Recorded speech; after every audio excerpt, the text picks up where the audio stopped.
You know that feeling when things aren't quite perfect, but they do actually still feel right? That's not luck, that's alignment. Welcome to Elevate with Enbody. If you haven't watched before, I'm your host, Tim Enbody. The concept of this podcast, as well as all of them that I'm trying to do, is simply to bring growth to your business, growth through leadership, and hopefully even something that can help you in your life. I don't want to bring any hype, no shortcuts, just real conversations about what it actually takes to elevate your business and your brand. This episode, I want to tell you a couple things about myself. Let me give you an example. Everyone understands that you set a goal. So for me, all of you guys know that have been watching me on social, my weight has been a goal for me. At first, it was an embarrassment that I even brought it up. And then I was like, you know what? Accountability is a magic word to so many things, including myself. So what did I start doing? Over a year ago, I said, I'm going to do a military suicide walk. And I'm going to tell everybody, not only it's a fundraiser, which I had to put myself out there and ask for donations, but then I was going to take pictures of myself, videos of myself, smiling, geez, I'm sweating, I'm dying out in the woods, but I held myself accountable. And what I accomplished for me at that point, I'm 5'11", maybe 6 foot when I do this, but I was 355 pounds. So my weight was more to me than just being out of shape. It was a life choice or deciding maybe not to live that much longer kind of thing. I mean, I was really getting kind of into it. So when I started to post, the accountability of what I was doing became real. Because if I was going to ask you to help me like donate to this cause, now I felt accountable. I had people at work, I don't care if it was $5 or if it was $50. I had people, friends and family, and a lot of people I knew they had that extra money, but I know they didn't do it just for the cause. They were doing it for me because they knew it was going to help. When you start to have that accountability in your life, so in this example, we're going to talk about like my personal weight that I've been dealing with. You start eating better because you're like, okay, I'm about ready to go out and do this 50-mile walk over the next 30 days, which to me, walking 50 miles seemed crazy. I ended up doing 70 because as I started to do it, I started to do something kind of neat. I started to believe in myself. I started to go, you know what? I can do this. I don't care what he says or she says. I can do this. I did this to myself. I'm going to undo this to myself, God willing, that I am able to still move, right? Something else I did. This is something I'm saying to you because I am so transparent right now. I was going to say I might as well be naked, but I won't do that to you. I love you guys too much for that. But I started talking to somebody. I started getting professional help. And when I started to actually break down this, I'm 50 years old and I'm like, I don't know why I'm doing this to myself because in my mind, I want to be healthy. I want to be successful. I want to be here for my children. I want to be here for my wife. I want to see my grandkids grow. And this stuff is a real story. This has been through me, right? That when I started to make those decisions, I started to see other changes. I quit drinking. I'm not telling you if you drink to quit drinking. I quit drinking because I realized that drinking was a cause and effect. Because I drink, I tend to snack. And because my inhibitions are down because I'm drinking, I tell myself it's okay. You can start again tomorrow. And I started playing this yo-yo. I mean, constantly. That it became who I was. My sleep was shit. Sleep apnea, snoring like a rhino, where my kids look dead. When we had to go and travel for sports, my kids were like, "Oh God, can't you, mom, get your own room?" It wasn't because they were embarrassed because I shared a room with mom and dad's, because I was like a bear in the woods, man. And I'm like, I don't know, I feel great. I'm not sure about you guys. You know, all these habits that we have at home, at work, in business, they all come back to us. You sleep like shit, you are going to be how you feel. And I was. I didn't think well of myself because when I saw the mirror, I was nauseated, physically nauseous to see myself or to see a picture, or maybe my son or my daughter going, "Oh my gosh, Dad, you see this picture of you?" I'm like, "Lord, what? Oh my gosh, I'm black hair, a waistline, not like the globe." You start to think to yourself, like, why do you do this to yourself? And then it got to the point where I had friends that were taking these shots and taking these pills and losing weight. I mean, I was this close. I was this close because to me, the risk of whatever I was putting in my body, at what point does it become less of a risk of what I'm doing to my body? At some point. But then I thought to myself, because I started talking to somebody, I got some help, like a coach, right? I got some help. And the guy, he's breaking it. I'm like, I know I got to start going to the gym. He's like, stop. I'm like, what? He goes, you get to go to the gym. I'm like, whoa. I was like, whoa. And I'm talking to him. I'm like, I just don't know why I do this to myself. And I mean, it goes way back. I mean, I'm peeling back some major layers of onions that maybe I'll trust you guys with down the road, but it goes back and nothing crazy, but just bad habits. They build like snowballs. So for me, with my weight and starting to eat better, you start drinking more water. You start to decide to drink less alcohol. You start to eat less carbs. You start to work out a little bit. All of a sudden you start to feel nothing extreme, but you start to feel the confidence of that discipline, the discipline that you once had that you had let go. I mean, I don't think I was ever that disciplined since I was in high school. That's because I was in sports and, I was an athlete at one time. You guys would never notice that from looking at me, but I was an athlete and I did 3 or 4 sports and blah, blah, blah. I was running all the time. I loved it. And then you lose it because, when we get married, we have a baby. I swear to God, my wife gained 30 some pounds with Olivia, my oldest, and I gained 30 some pounds with her. Olivia was born, my wife lost the weight, and I was like, what's for dinner? Then Haley's born, my wife gains 30, 40 pounds. She lost it all. But then I gained like 20 more pounds. And I'm like, what do we have a snack on? And then Emily's born, and we had 4 kids. So something with these kids, I'm not blaming it on them, but they also become these amazing reminders that life is short and you have to work hard. So go back. I'm going to the gym. I'm starting to work out. I'm starting to feel the soreness. I was talking to Chaz this morning. I'm like, I feel sore, but it's a good sore. I'm like, oh, I can't move. I'm not that dumb because you overdo it. And then you're a one-hit wonder, right? You had that one opportunity, you win and you hit it hard, but then you find excuses to stop again. And I'm just like you. I will take an excuse sometimes and I'll ride that baby. I'll ride that horse as far as I can until it falls and I'll find another one. But when you look in the mirror and you can't tell that you're changing, but you can tell that something's happening. So I had this conversation actually just this morning with Jenna at the front desk, and I made a comment to her. I said, a year ago, just over a year ago, I was a size 46 jean and a 3X shirt that if I had a button on, you'd be well advised to not be in front of that button. Because at any time that thing might pop off. Now I'm down to a 36 jean and I need a belt.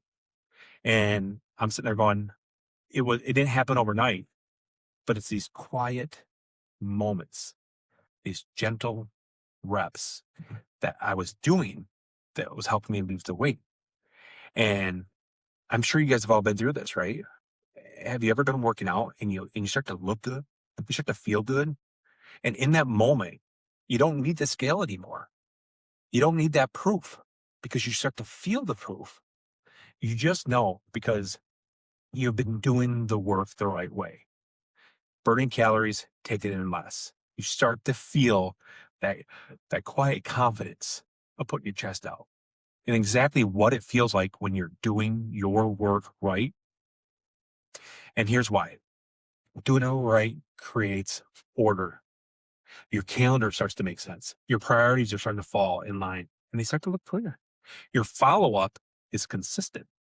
You're not scrambling anymore. You're not guessing.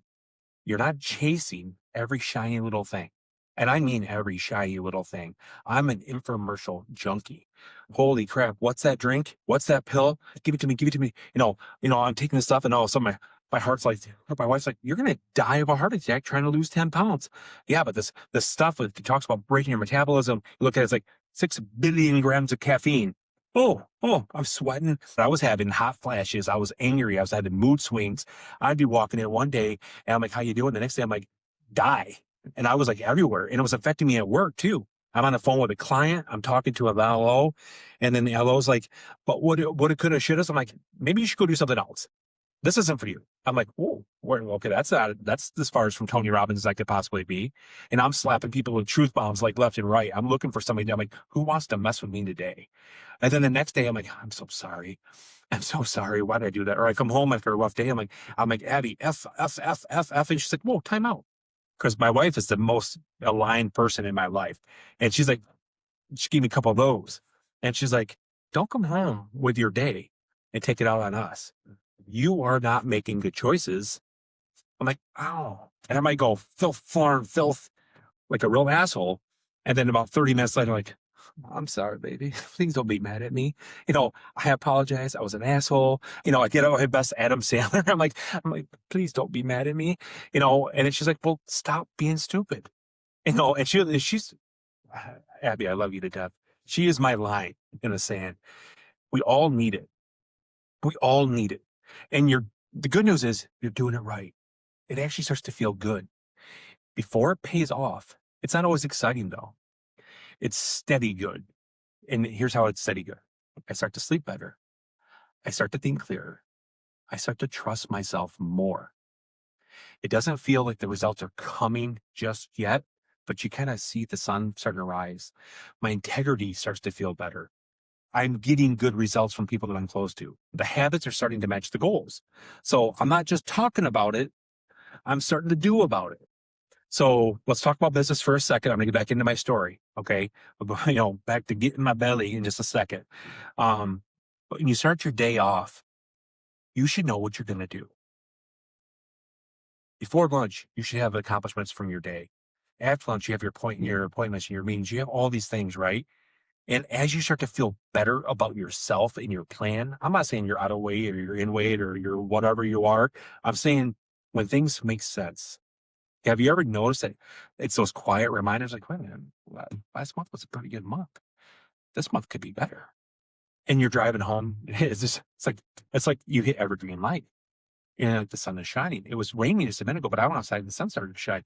You literally start to think that the world is opening up to you. I can't speak for all of you, but I'm telling you, I have those days. Today it's colder than F outside. And I'm like, hey, I had to put my sunglasses on. I'm like, who is this optimistic fool? Yeah, it's 10 degrees outside. I'm like, I had to wear my sunglasses today. It was so bright and beautiful. I'm like, wow, what Kool-Aid are you drinking? Here, let me have some more of that. You get these gentle reminders if you're listening, right? They say God gave you 2 ears and 1 mouth for a reason. So when you're in that place, not by the results, but by all the signals that you're seeing, your day starts to feel intentional. Your conversations feel cleaner. You might be tired, but it's a good tired. You're not drained. You don't feel scattered. You feel some kind of focus. You're not looking for motivation anymore. Like, please, please, please, just give me a shot in the ass. Pump me up. I got to put my favorite CD on and get myself jazzed. I'm listening to music last night. My son and I are in the basement working out. He's got some kind of country. I'm like, what the hell? I need something that makes me want to kick somebody in the face. That's what the kind of music I like when I work out. Like, I want something that makes me want, like Lit Biscuit. I want to break something. And he's like listening to Conway Twitty. I'm like, who are you? He's like, what do you want me to do, Dad? Put on your podcast? He said it to me, by the way. I'm like, I thought for a second, and then I'm like, no. I was gonna make him listen to it, but I'm like, no, I want something like grit. I want some, Pop Smoke. He goes, you are way too old to be talking about Pop Smoke. I'm like, what? I get down. He's like, trust me. But the habits I was creating, those signals, they start to tell you you're building something real, even before the scoreboard changes. And just like that, with fitness, any kind of external validation, it starts to come. A deal moves smoother. Underwriting goes smooth. A referral comes from out of nowhere from the work that you did months ago. Someone says, hey, whatever you're doing, keep it up. Keep doing what you're doing. What are you doing, by the way? What are you taking? What's the bill? It's not coincidence, guys, but it's all compounding. When your habits line up with your goals, life starts to give you some quiet confirmations. It's not always applause. It's not fireworks. It's alignment. And that alignment creates confidence. The kind you don't have to talk about anymore. You don't have to seek it out. It feels calmer. Feels calmer, doesn't it? The progress feels subtle, but real. If you're a little tired, but proud, you're probably doing it right. Don't push past this phase. Okay. I want you to just give yourself a mental timeout. If what you're feeling right now feels right to you, based off everything that you've done, you've studied, you've listened to the podcast, books, mentoring, coaching, don't think that you have to rush past it. It's not the middle I've been talking about. Remember I talked about the beginning, the middle, getting past the uncomfortable. I'm not talking about being in the middle. I'm talking about it's the ladder that you just found to get yourself out of these holes. Don't rush past this phase. And I'm going to tell you why. Because that same ladder, that path of success is going to get you out of the next one. It might get you out of the next one before you have to even come up with a new one. Don't rush past that phase. Learn it, understand it, share it. That will build that constitution in yourself that where you're actually sharing this stuff. And that's when the trust is actually going to be built for you with yourself and with all your people you serve. Keep that standard. Let's talk about how we catch up. They always do. They always do. And I promise you just as much as I'm that fat guy apologizing to my wife for coming off angry, I'm the dad that comes home and is frustrated at my kids. I stab at my son because he's eating a potato chip too loud. I'm like, who are you? This monster that I had created over 50 years, I'm firing him day by day. I'm like, get the frick out of my life. I don't like you. I don't love you. And I don't need you. And the new person you're becoming at home, at work, for yourself, it starts to feel good. Until next time, do me a favor. Keep elevating your business and keep on elevating your brand.